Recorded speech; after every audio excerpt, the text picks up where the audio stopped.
Hello everyone, welcome to success with Rai academy.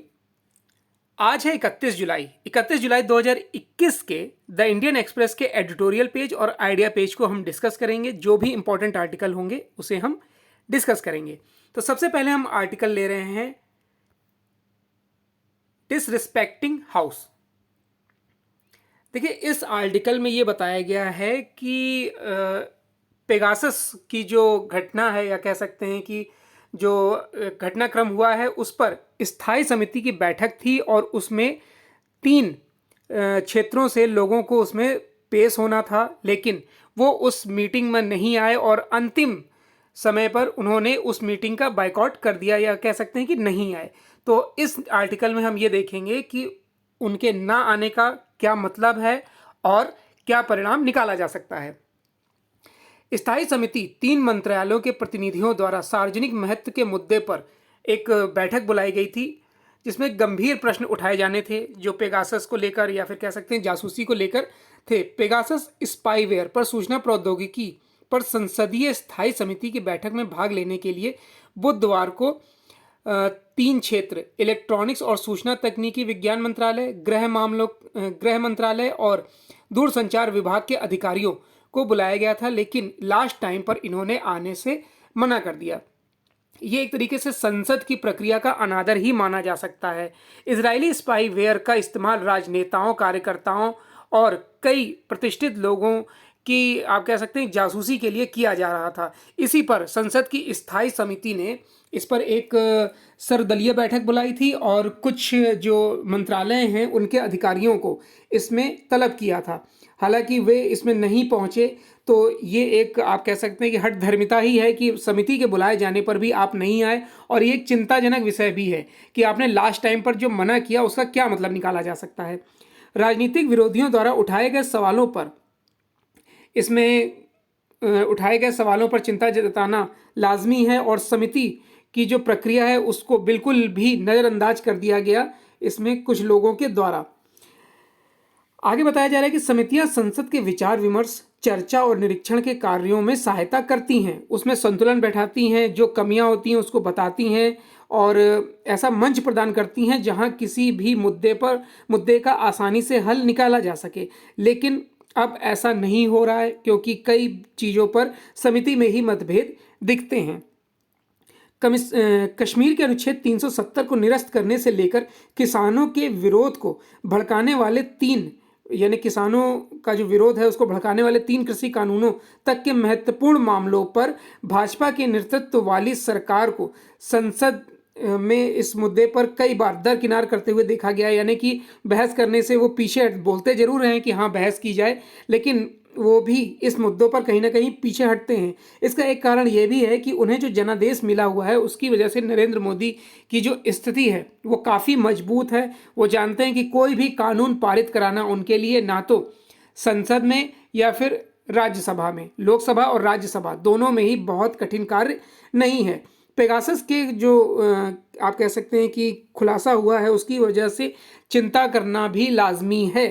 और जिस तरीके से आपने देखा होगा कि पिछले हफ्ते दैनिक भास्कर के ठिकानों पर भी, यानी कि उनके दफ्तरों पर भी जो छापेमारी की गई है इनकम टैक्स की तरफ से, वो भी एक प्रतिशोध माना जा सकता है। क्योंकि दैनिक भास्कर लगातार ये न्यूज़ दिखा रहा था कि कोरोना काल की जो दूसरी लहर थी उसमें किस तरीके से सरकार की पोल खुली है, सरकारी तंत्र की पोल खुली है, सरकार इसमें पूरी तरीके से विफल रही है, स्वास्थ्य मंत्रालय विफल रहा है। तो ये सब बातें दैनिक भास्कर के द्वारा प्रमुखता से प्रकाशित की जा रही थी और शायद सरकार को क्रिटिसाइज किया जा रहा था। तो एक कारण दैनिक भास्कर पर रेड करने का यह भी माना जा रहा था।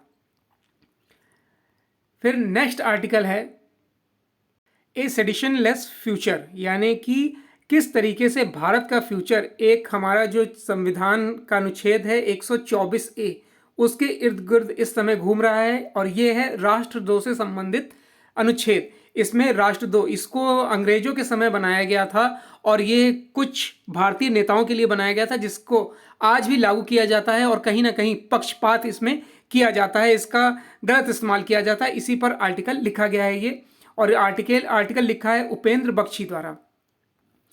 तो आर्टिकल में बताया गया है कि भारत के मुख्य न्यायाधीश NV रमन्ना ने एक प्रारंभिक बहस छेड़ दी है और आप कह सकते हैं कि देशद्रोह को एक अपराध होना चाहिए, ये बिल्कुल सही है, लेकिन इसका दुरुपयोग नहीं होना चाहिए।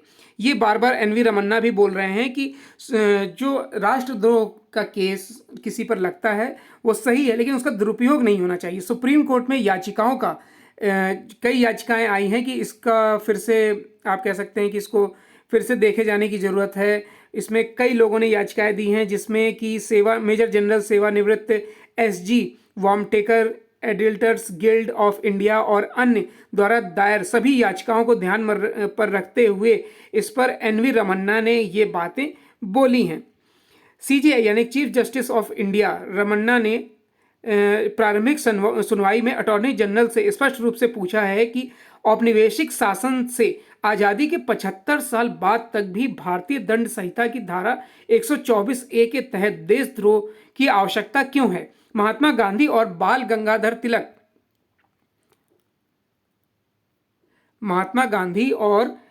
गंगाधर तिलक जैसी महान हस्तियों के अंग्रेजी द्वारा स्वतंत्रता को दबाने के लिए इस्तेमाल किए जा रहे अपराध का उल्लेख करते हुए इसमें अभी तक 150 वर्षों की जो हम वर्षगांठ मनाएंगे, 150 वर्षों की वर्षगांठ, तो वहां तक क्या ये इसको जारी रखा जाएगा। इस पर सीजीआई ने स्पष्ट टिप्पणी करते हुए बोला है कि इस खंड की विशाल शक्ति की तुलना एक बढ़ई से की जा सकती है कि उसको एक पेड़ काटने के लिए आरी दी गई, लेकिन उस आरी का इस्तेमाल अगर वो पूरे जंगल को काटने के लिए करे तो ये उचित नहीं होगा। उस आरी का इस्तेमाल सिर्फ और सिर्फ एक पेड़ को काटने के लिए ही किया जाना चाहिए।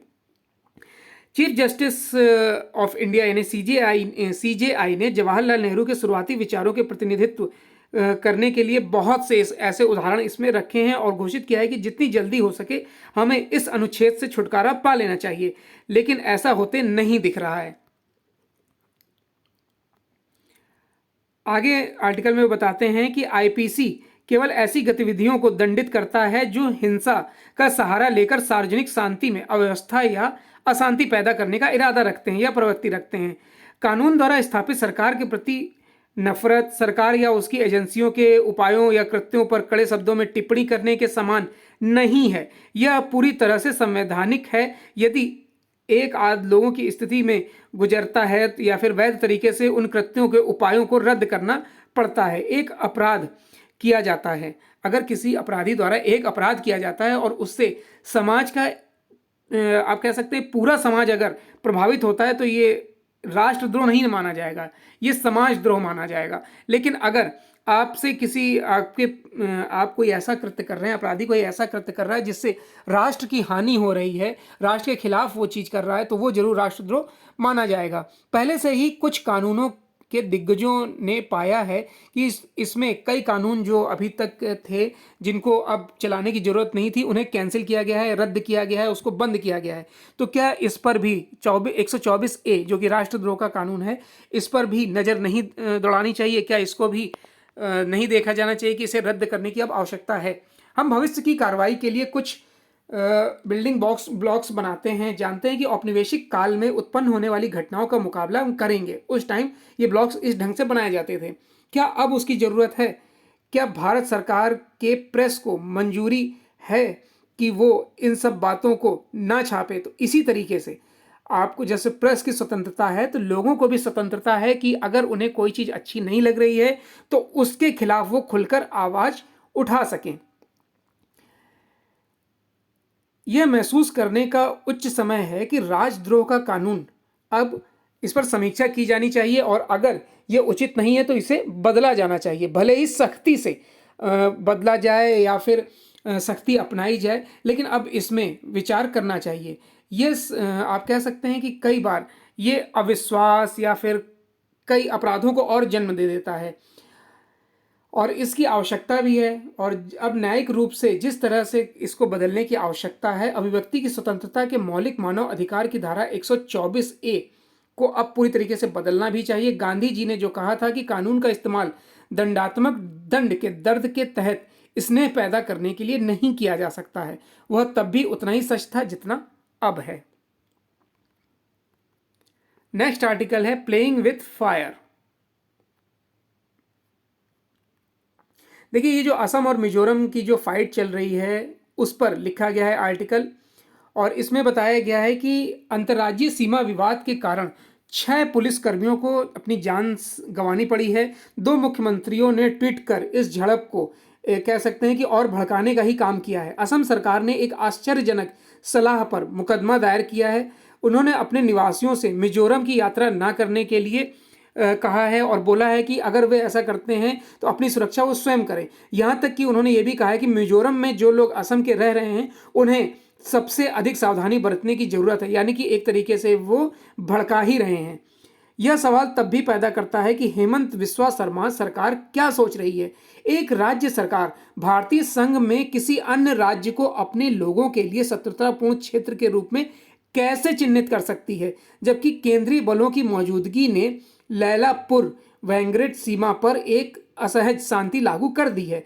असम से मिजोरम तक लोगों और वाहनों की सभी आवाजाही रुक गई है, जिससे पूर्व में पूर्वोत्तर राज्यों को अपंग कर दिया है। राज्य मार्ग अवरुद्ध हैं, दंडित करने की आशंका उसमें जताई जा रही है कि यानी कि अगर मिजोरम पुलिस इधर आएगी या असम पुलिस उधर जाएगी तो उसमें दंडात्मक कार्रवाई की जाएगी।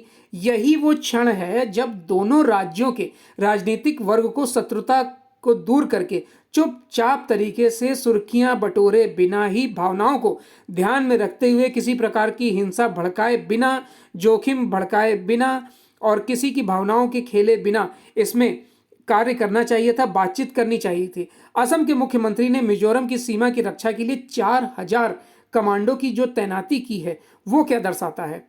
मुख्यमंत्री जोरमथंगा की पार्टी के मिजोरम के एक सांसद ने भी धमकी दी है कि अगर असम पुलिस उनके राज्य में घुसपैठ करती है तो ये हिंसा फिर दोहराई जाएगी, यानी फिर असम के पुलिसकर्मियों को मारा जाएगा।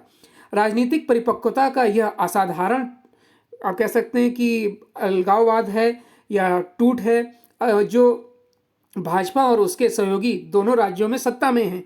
Zoramthanga north east democratic alliance का एक हिस्सा है जिसकी स्थापना शर्मा ने की थी, जो अपनी पार्टी के लाभ के लिए कई पूर्वोत्तर नेताओं के साथ पुराने संबंध का इस्तेमाल करने के लिए जाने जाते हैं। दोनों नेताओं में शत्रुता को कम करने की कुशाग्रता है। उनके राज्य का आप कह सकते हैं कि लाभ के लिए एक दूसरे के साथ खड़े होने चाहिए थे, लेकिन सीमा विवाद में भी ये उलझे हुए हैं। उग्रवाद के साथ साथ असम और मिजोरम का अनुभव न केवल मुख्य भूमि के साथ उनके आसान संबंधों की याद दिलाता है, बल्कि हिंसक समूहों को राजनीति की शर्तों को स्थापित करने की अनुमति देने की कीमत भी याद दिलाता है। पूर्वोत्तर के भीतर भी कई तरह की आप रेखाएं हैं, क्रॉस करते हैं लोग, पुलिस क्रॉस करती है, लेकिन ऐसा मतभेद नहीं होता है जैसा असम और मिजोरम के बीच देखने को मिल रहा है। नेक्स्ट आर्टिकल पर आते हैं। देखिए, नेक्स्ट आर्टिकल है एन अनसिविल मैसेज। ये जो राकेश अस्थाना की नियुक्ति हुई है दिल्ली पुलिस कमिश्नर के पद पर, उस पर लिखा गया है आर्टिकल। इनकी नियुक्ति तब हुई है जब उनके रिटायरमेंट को सिर्फ 7 दिन या आप कह सकते हैं कि एक सप्ताह से थोड़ा सा ज़्यादा समय बचा है। तो ऐसे में उनकी नियुक्ति किस तरीके से की गई है, ये वाकई में विवादों के घेरे में है। विभिन्न राष्ट्रीय और राज्य स्तरीय सम्मेलनों के दौरान हमने पुलिस अधिकारियों के रूप में 2006 के सर्वोच्च न्यायालय द्वारा अनिवार्य पुलिस सुधारों पर चर्चा की है। हमने उम्र संबंधी कभी कभी चर्चा की है, राजनेताओं के पुलिस सहित सिविल सेवा के क्षेत्रों को एक तरीके से प्रोत्साहित करने की बात की है। लेकिन अब जिस तरीके से पुलिस का भी राजनीतिकरण हो रहा है या फिर अपराधीकरण हो रहा है, ये एक चिंता का विषय मान सकते हैं। आपने देखा होगा कि महाराष्ट्र के जो गृह मंत्री थे उन्होंने भी पुलिस का इस्तेमाल उगाही के लिए किया था। तो ये एक तरीके से क्या प्रदर्शित करता है समाज को। अब राकेश अस्थाना जो कि दिल्ली कैडर के हैं ही नहीं, उनकी नियुक्ति यानी कि दिल्ली पुलिस के साथ अक्सर ये दिल्ली पुलिस विभाग के साथ अक्सर ये होता है कि दूसरे राज्यों के कैडर को उनके ऊपर थोपा जाता है। इससे पहले भी 2006 में कांग्रेस की सरकार ऐसा कर चुकी है। जो अब राकेश अस्थाना का विरोध कर रही है वो खुद 2006 में ऐसा कर चुकी है। दिल्ली की पुलिस प्रशासन व्यवस्था में भी कई ऐसे अधिकारी हैं जो योग्य हैं और कहीं ज़्यादा योग्य हैं, जो राकेश अस्थाना का स्थान ले सकते थे। लेकिन इसमें किस कार्यवाही के तहत, किस दबाव में या किस उत्सुकता में इनकी नियुक्ति की गई है, ये किसी के भी समझ से परे है। राकेश अस्थाना के बारे में आप जानते होंगे, ये गुजरात कैडर के 1984 बैच के आईपीएस अधिकारी हैं।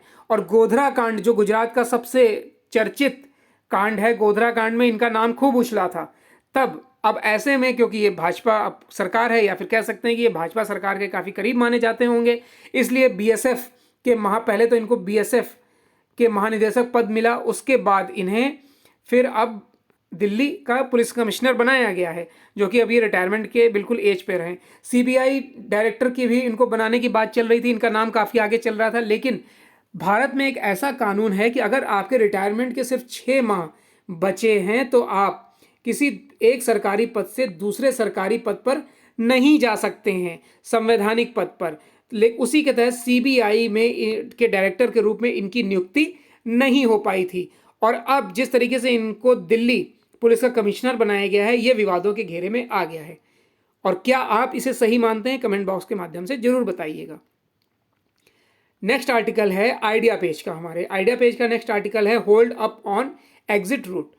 इसमें देखिए वीडियोकॉन और वेदांता ग्रुप की जो डील हुई है उस पर लिखा गया है यह आर्टिकल, और आरुष खन्ना ने यह आर्टिकल लिखा है। इसमें यह बताया जा रहा है कि वीडियोकॉन ने जो मतलब वीडियोकॉन जो आप कह सकते हैं कि दिवालिया के कगार पर है या हो चुकी है, उसने वेदांता ग्रुप वीडियोकॉन का अधिग्रहण कर रहा है, और उसी के तहत insolvency resolution of corporate persons, कई ऐसे प्रावधानों के तहत इसको अब यानी कि इस मर्जर को रोक दिया गया है। आर्टिकल में ये बताया गया है कि जो national company law appellate tribunal है NCLAT, उन्होंने बोला है कि वीडियोकॉन कंपनी लॉ ट्रिब्यूनल की मुंबई बेंच द्वारा जो ये मर्जर था उसको रोक दिया गया है। भारत के पहले ग्रुप इंसॉल्वेंसी कार्रवाई के तहत ये किया गया है। 8 जून को NCLAT ने इसको आप एक तरीके से कह सकते हैं कि समाधान योजना के तहत मंजूरी दी थी, लेकिन जब इसका ऑडिट किया गया, या कह सकते हैं कि जब इसको ठीक से पड़ताल की गई, तो जो एक समाधान योजना थी कि 2,962 करोड़ रुपए की भुगतान का प्रावधान था, इसमें जो वीडियोकॉन के 64,838 करोड़ रुपए के कुल स्वीकृत ऋण भार का मात्र 4.15% है। तो इसमें कई नियमों को ताक पर रखा गया था, इसलिए इसको रोक दिया गया है। यानी कि आप ऐसे समझिए कि 100 रुपए का वीडियोकॉन पर कर्ज है, और जो वेदांता इसे अधिग्रहण कर रही है वो इसको खरीद रही है 4.25 रुपए में खरीद रही है। तो बाकी का जो पैसा है निवेशकों का 95 रुपए से अधिक, वो कहाँ से आएगा? ये सबसे बड़ी इसमें बात सामने आ रही है। नाराजगी जायज भी है इसमें। IBC धारा 302B, ये यहाँ पर लिखा गया है IBC धारा 30(2)B के तहत समाधान योजना के में लेनदारों के विपक्ष निष्पक्ष और न्यायसंगत तरीके से ऋण के भुगतान का प्रावधान होना चाहिए, और लेकिन इसमें ऐसा कुछ भी देखने को नहीं मिल रहा है। इसमें NCLT ने जो एक योजना को मंजूरी देते हुए, पहले तो इन्होंने योजना को मंजूरी दे दी थी, लेकिन अब इसको रोक दिया है। वही केस इसमें सामने आ रहा है कि यहाँ तक कि स्वीकृत और असहमत वित्तीय लेनदारों को भी उनके संबंधित बकाये का केवल 4.9% और 4.56% भुगतान करना पड़ा। यह देखते हुए कि वित्तीय लेनदारों द्वारा उधार देने से सार्वजनिक धन की आवश्यकता होती है। इस चिंता को कि क्या इस तरह के संकल्प देश की सार्वजनिक नीति के अनुरूप हैं को नज़रअंदाज नहीं किया जाना चाहिए। यदि मध्यस्थता में पारित एक निर्णय जिसमें कोई सार्वजनिक धन शामिल नहीं है को अलग रखा जा सकता है, यदि यह भारत की सार्वजनिक नीति के विपरीत है तो उसी मानदंड को समाधान योजना पर लागू किया जाना चाहिए। अब इसमें यह बताया जा रहा है कि लेनदारों के जो 95.85% का जो हेयर कट आप कह सकते हैं कि इसमें किया जा रहा है, अधिक चौंकाने वाली बात है, क्योंकि 2,962 करोड़ रुपए की बोली वीडियोकॉन समूह के अनुमानित 2,568 रुपए की परिसीमता के मूल्य के करीब है। आगे बताया जा रहा है कि यहां तक कि संहिता की धारा 25 के तहत,